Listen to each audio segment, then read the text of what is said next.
Banking খাতে লেনদেনে ছন্দপতন দেখা দিয়েছে। সাধারণত এক মাসের লেনদেনের তুলনায় আরেক মাসে লেনদেন বাড়ে, কিন্তু তা না হয়ে বরং এক মাসে বাড়ছে, আবার পরের মাসে কমছে। বাংলাদেশ ব্যাংকের সর্বশেষ পরিসংখ্যান মতে গত জানুয়ারির তুলনায় ফেব্রুয়ারিতে লেনদেন কমেছে 1,11,000 কোটি টাকা, যা ডিসেম্বরের তুলনায় জানুয়ারিতে বেড়েছিল 75,000 কোটি টাকা।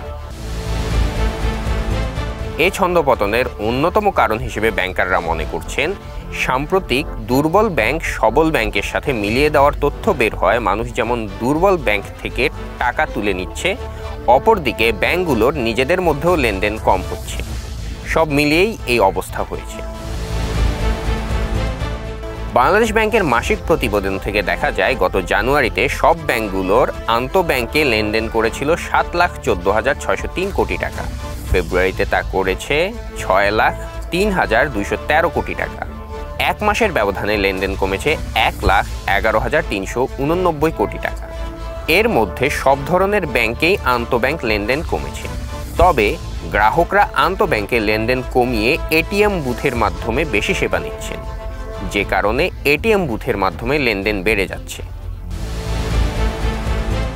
তবে যে হারে আন্তঃব্যাংকিং খাতে লেনদেন কমেছে, সে হারে এটিএম বুথের মাধ্যমে লেনদেন বাড়েনি। এদিকে বিভিন্ন ধরনের কার্ডের মাধ্যমেও লেনদেন কমে গেছে। প্রচলিত ব্যাংকগুলোর জানুয়ারিতে আন্তঃব্যাংকে লেনদেন করেছিল 6,24,448 কোটি টাকা, জানুয়ারিতে হয়েছে 5,24,528 কোটি টাকা। আলোচ্য সময়ে লেনদেন কমেছে 99,920 কোটি টাকা।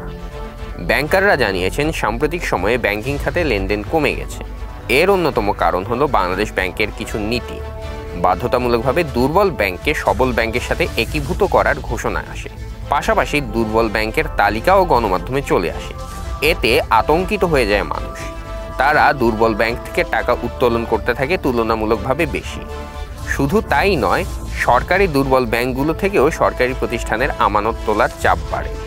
বাধ্য হয়ে বেসিক ব্যাংক ও বাংলাদেশ কৃষি উন্নয়ন ব্যাংক এ বিষয়ে সরকারের ঊর্ধ্বতন কর্তৃপক্ষের কাছে হস্তক্ষেপ কামনা করে। সব মিলেই আন্তঃব্যাংকে লেনদেন কমে যাওয়ার প্রভাব ফেলে।